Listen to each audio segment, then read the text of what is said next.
Welcome back to the Innovative Agency, everybody. Sharon Toerek here with you today, and I got another fun conversation for you all. And it is, I think, so timely that we're going to talk today about something that I've been hearing a lot about even before getting ready for today's show, and that is how video has sort of changed and risen in prevalence in marketing strategies. And I know for many of you, your clients are asking about it, or you're probably making more recommendations around video content, depending on your specialization as an agency. And so I am thrilled that we've got an expert today on video, and not just video production, but video trends in marketing and what it's going to mean for your agencies and the recommendations that you make to your clients and how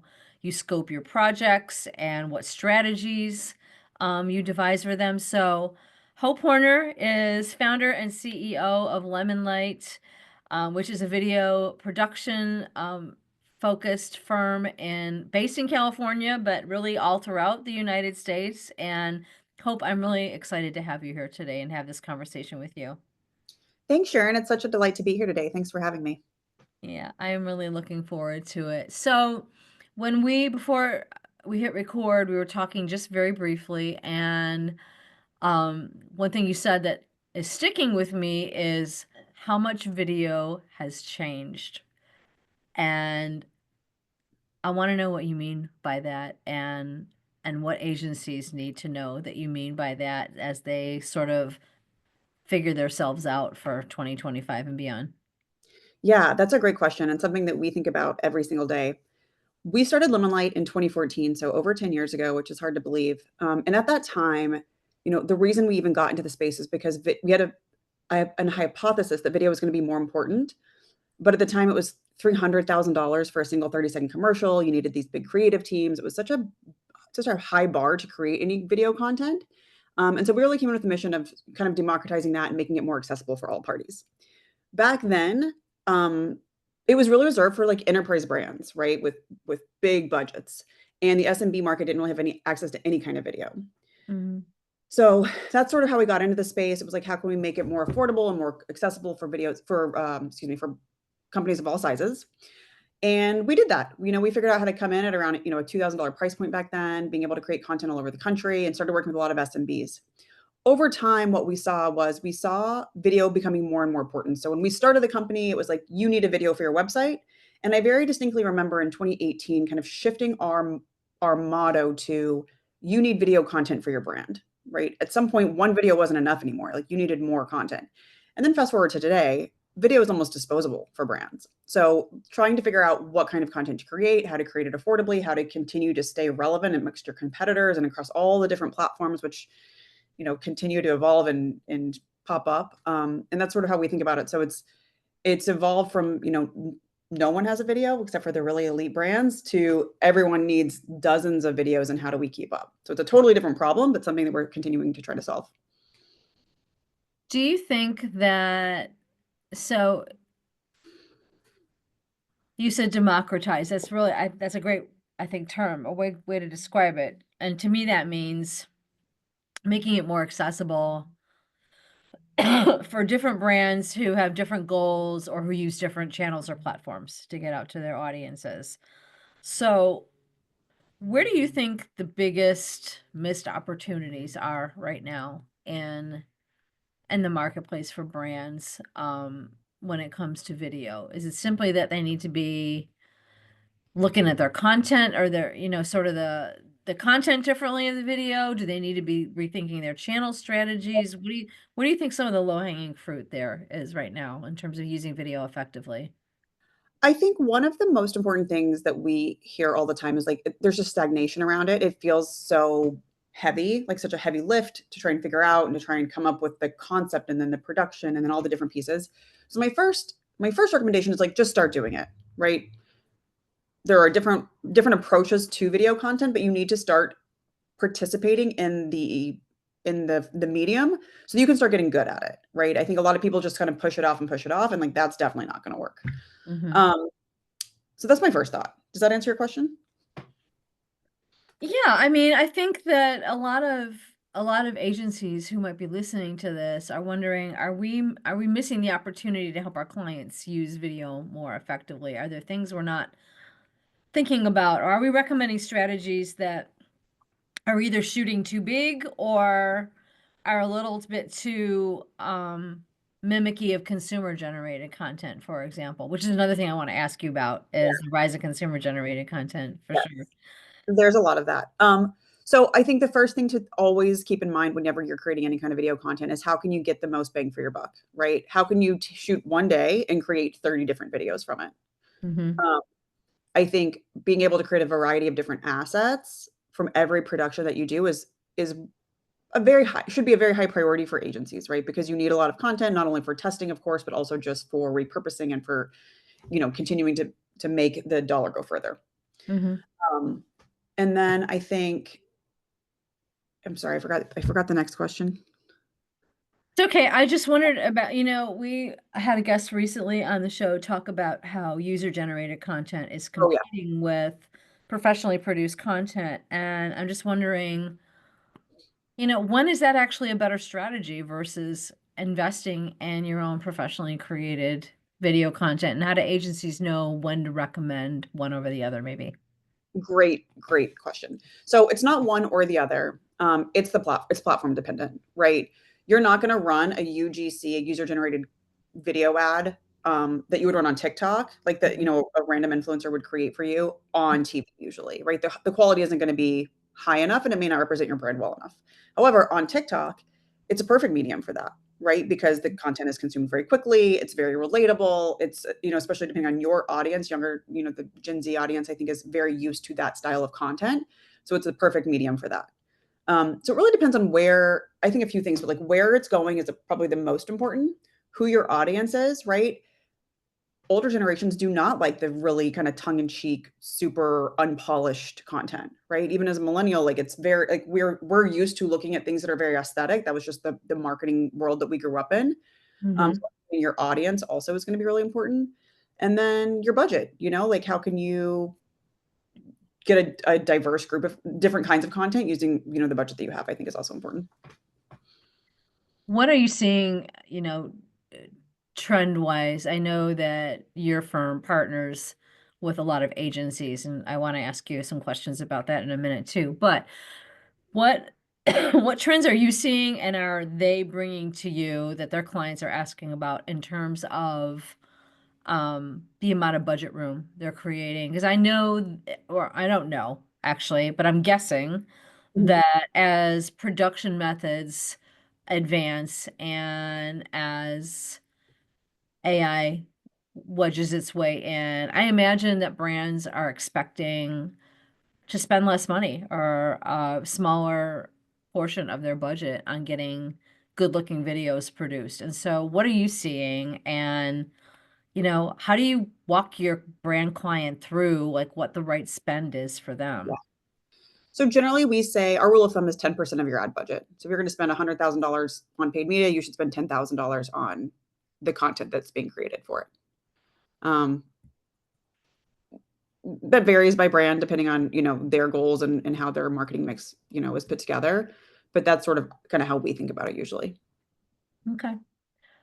And what do you do or say to the brands who are coming to you and expecting your costs to have gone down to, in their view, like almost nothing because of all these tools that are out there and because AI can create stuff? And I mean, how are you handling these perceptions? Because I know other agencies who are offering video or partnering with firms like yours who do it. These are some of the questions they're getting. Like, how are you going to integrate AI to make our fees lower or to get more production out of the budget that we're allowing you to spend? And what does an agency owner do about that? And sort of how do you react to that? We hear it all the time. So I understand that perception. And look, I think there's some truth to it, right? As technology becomes more accessible and as demand goes up, supply should go down a little bit, right? From a a affordability standpoint. Um, I think there are a couple things. Like, I think as a video content creator ourselves, we absolutely use the technology that's available to us to make content better, faster, cheaper, right? Hmm. While maintaining the quality. We built an entire platform around creating digital content for our customers using AI to kind of drive a lot of the creative, a lot of the logistics side of it, right? If we can create call sheets, in minutes that used to take a person hours, and this is just logistics side of it, right? Not even the creative side, that Hmm. savings should be passed on to customers. It's just how economics works, right? So, Right. I think that is to be expected. I think what's going to happen though is we're going to have a major shift, I think, in content consumption. And I don't know exactly what it's going to look like, but as AI takes a bigger role in the creative part of it, Hmm. eventually, text to video is going to be very, very viable. It's not really very viable today, but it's getting close. I think we're going to see an explosion of content. And I think the impacts of that are going to be really interesting. And I don't know them, right? But if creating content, if there's no barrier to creating content, the supply is going to explode, and consumers are going to have different expectations around the content they're consuming and the way that they're Yeah. being influenced by it. Do you have any, I'm sure you've done a lot of thinking about this because your specialty is video. How are brands and the agencies who are listening to this and who advise brands, how are you starting to think about preparing for um, authenticity questions and genuineness questions? I mean, we're not going to avoid using AI informed technology and tools to create the work product. It's going to be an expectation, it's going to be table stakes, but brands, I think, are putting pressure on agencies, at least from my point of view, on, you know, uh, how do we know, how are we going to get consumers to believe this is authentic, this is really us? I mean, and how are brands who are spending money on authentic, legitimate video gonna deal with, fakery, I guess, for lack of a better term, and competing with the quality of the content that they're creating? I don't know if it's about competing or embracing, honestly. I think as it becomes better and better, brands are going to embrace it more. Hmm. You're going to kind of lose because we experience this a lot right now. We have a lot of brands that come to us, especially our enterprise clients, and they don't want anything to do with AI, whether it's for privacy reasons or ethical Right. reasons or whatever else. They don't want to touch it. They don't want us to touch it or talk about it in any capacity, no matter how much money it would bring them. Um, so right now, I think there's a lot of pride around not using AI in some cases, especially in the creative realm. Especially if you look at what's going on in Hollywood and strikes and kind of how it's impacting the entire industry. I think there's some feelings around that I think are temporary. I think, like you said, as it becomes table stakes, I think that will shift. And then I think it's about embracing, where can I use AI to make content as good or better? Hmm. And where do I really need to actually shoot live action footage, right? You're not gonna use AI content to capture an event or customer testimonials or things that require in-person experiences. Hmm. And so I think it's just about understanding, okay, where does it fit in? I think it's going to be a while. Like it's going to feel a lot like stock footage. I think for a little bit. Stock footage Hmm. has been around for a long time. Hmm. There are a lot of companies that make stock footage videos. That didn't mean that live action videos disappeared, right? People still go on set every day and shoot content. Right. And I think AI will be similar. I think it will become another form of video. I don't think it's going to completely replace the entire industry. But I think it's important for brands and agencies to embrace both. I think you're not going to win if you're trying to create so much differentiation that you're separating yourself from those possibilities. It's fascinating. I mean, it's kind of an unfair question to even ask you because the dynamism of it is so fast paced that we don't even know what questions are going to be relevant 6 months from now. But we just know we need to be ready. It's kind of like I feel like I'm, out in the left field waiting to catch the ground ball or the pop fly, I should say. You know it's coming. You just don't know if it's going to be to your left, your right, what it's going to be.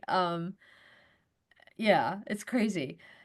All right, so just taking a turn here. I know that your agency, your firm, collaborates with lots of other types of agencies, and one of the things we've been talking a lot about here at my firm and also with some guests on the show are strategic alliances, agency to agency or agency to strategic partner.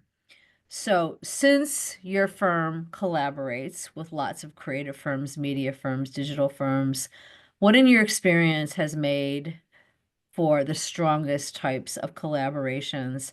And Mm. what are the things that get in the way of or are just train wreck Yes. factors for those collaborations? That's an excellent question, and I definitely have answers because we do work with a, Awesome. a lot of partners. Amazon Advertising is probably our largest agent, like kind of agency type partner, media partner. And then we have contracts with all the big holding groups, as well as the small agencies, the 1 to 2 man shops that are trying to create great campaigns for their customers. Hmm. The number one thing that I see that leads to success is packaging up videos, creating packages around them and simplifying it for the customer.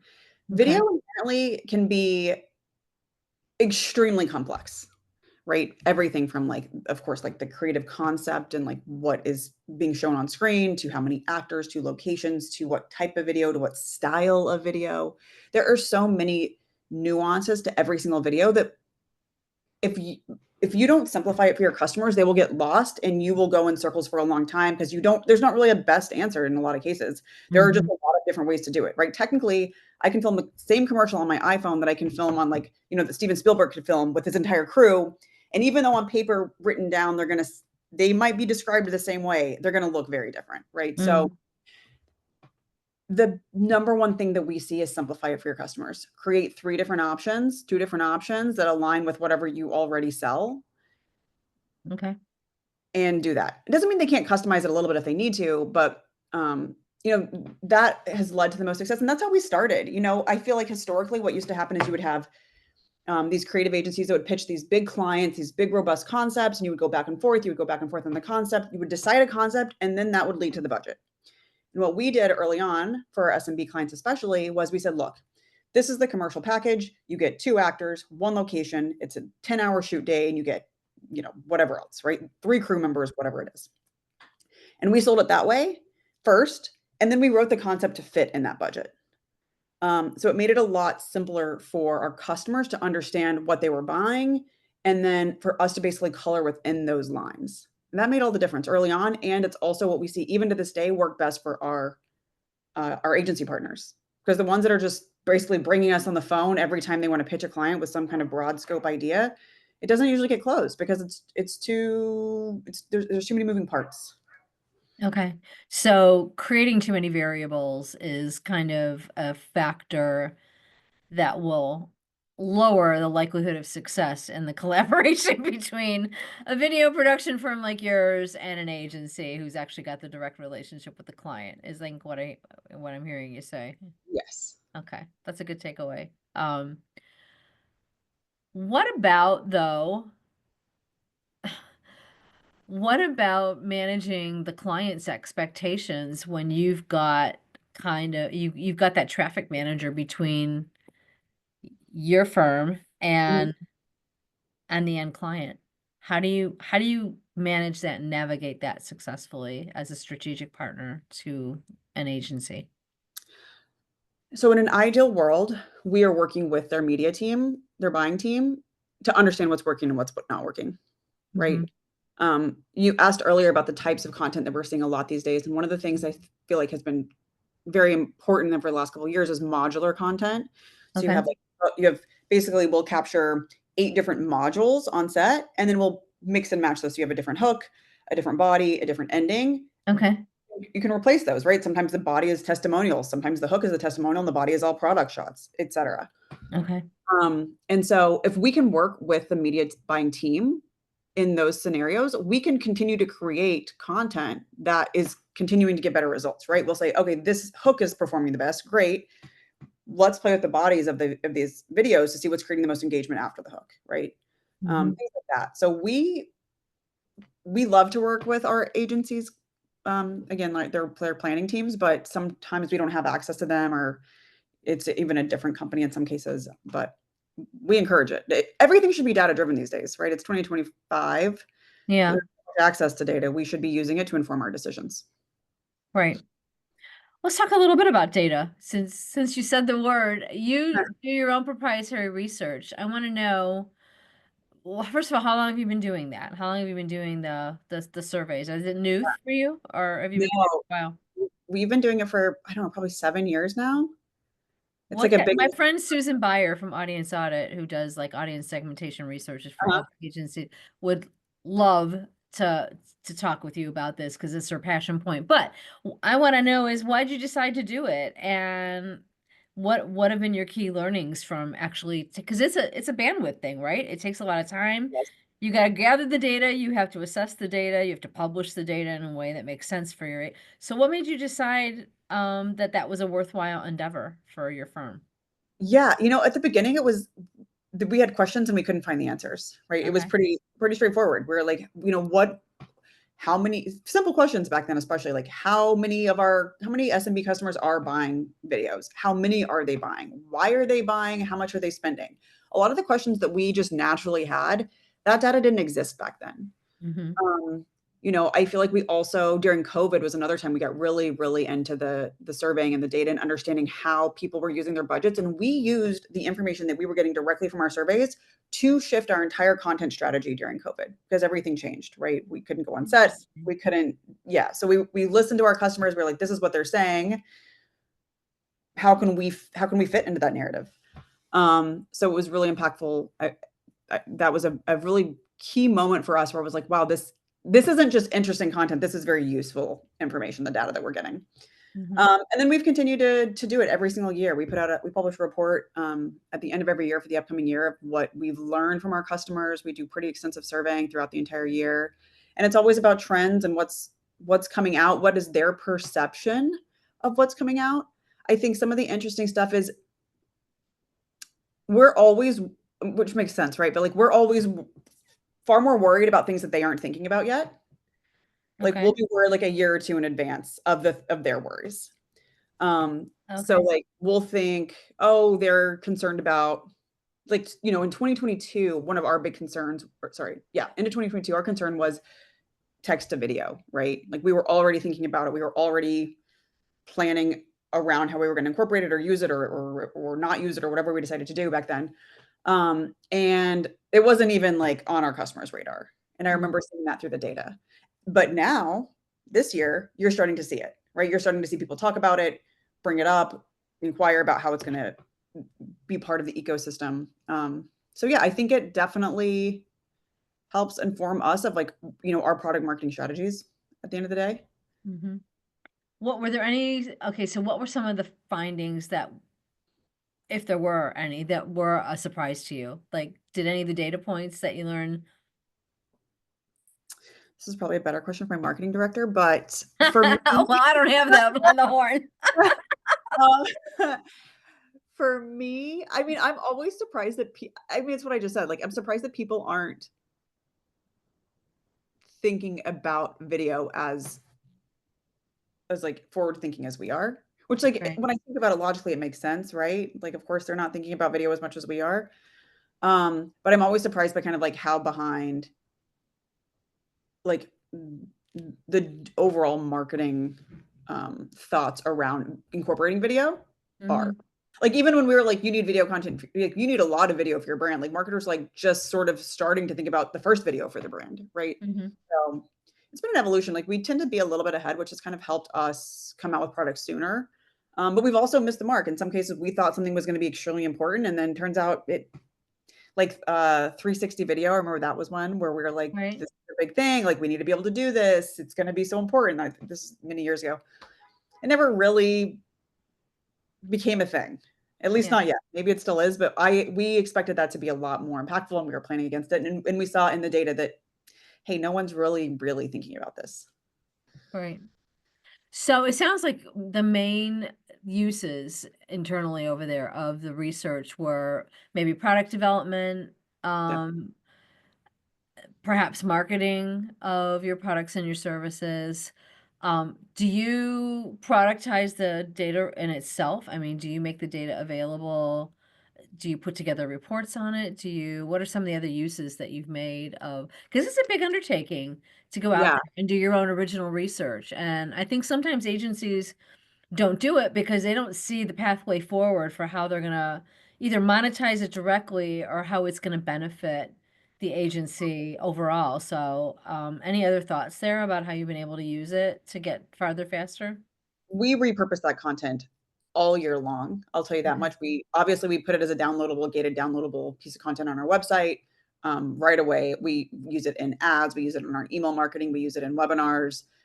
I'm sure if someone asks specifically for the data, we'd probably share it. I don't know if we get that question or not. Mhm. But we do. We try to share. We've gotten a lot of great SEO value from it. We rank on page one for words like video production, Mhm. and some other pretty big keywords. And I think a lot of that has to do with the content, the proprietary surveys and the analysis that we're doing.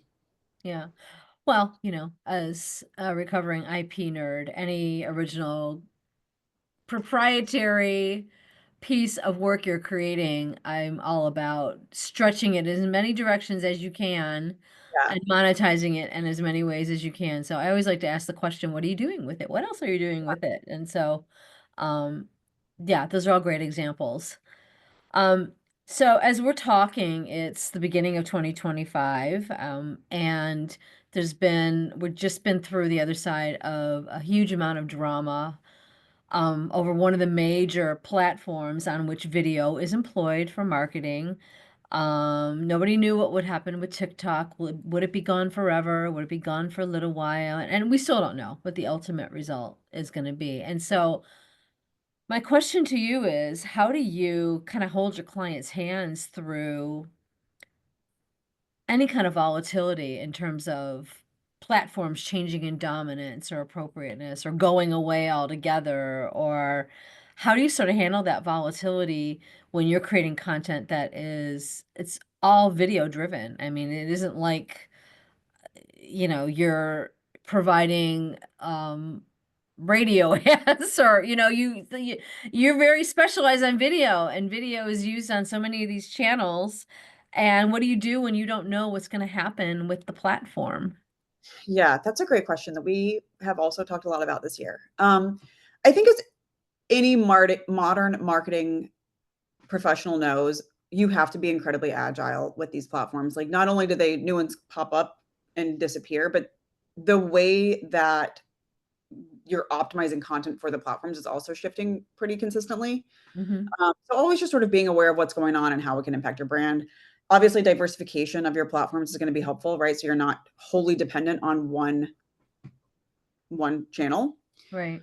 Um, and then I think, look, like we have in most cases the same amount of information, right? So like, how do we assess the what's happening and what's the best use of the funds and in the short term or in the long term, or at Yeah. least the medium term? Um, I obviously have very specific views, but I try not, we always try to give our clients as much information as possible, and help guide them to an answer based off of their own priorities, basically. Yeah, I mean, it's complicated, right? There's conflicting ways to go. There is the don't build your house on rented land approach, which would mean use the Yeah. video only on own channels, right? But then you might be missing out on a huge segment of the market who's on a particular platform. And then you've got other experts who are saying, well, just choose one or two platforms because you can't be everything to everybody on all these different So you have that, those are constants, right? But then you have the volatility of the platforms themselves when you're a video-based content creation firm. So, I don't know, I would be very nervous sitting in your shoes about how to advise from day to day, and I'm sure um I'm sure that is the, subject of a lot of questions that your clients have for you. Yeah, and we've obviously been asked a lot about TikTok recently. But again, it's making the best decision with the information you have at the moment. It's all you Yeah, can do, and when that changes, when the information changes, you make the next best decision. right. It's I wish there were a better answer, but I feel like that's No, I mean, I think that's or fair. I yeah. think that's fair, and, you know, if you make the wrong decision, you can always make another decision, I have found in my life. Yeah, I actually feel like the biggest hurdle, like the biggest thing that holds people back is not making the wrong decision. It's not making a decision. It's inaction. I talk a right. lot about that. And a Agreed, lot of, that's a decision in and of itself, right? and Yeah. it leads to the most failure, I think, more than ever making a wrong decision. No, I think that's very wise, and I agree with you. I know that Lemon Light not only has some proprietary solutions for video creation, but that you also partner with agencies in video creation. So, where can agency owners and leaders go to find out more about the work that you do and the ways you collaborate with them? Yeah, best place to go is right up to our website, lemonlight.com. We have a partner page which specifically speaks to how we work with agencies, so you can check that out to get more information about how we specifically can find solutions for agency partners. Hope Hunter, thanks so much for sharing your perspective. I learned a lot, and I'm sure everybody listening did too. And I appreciate your time. So, thank you so much for being with me today on Innovative Agency.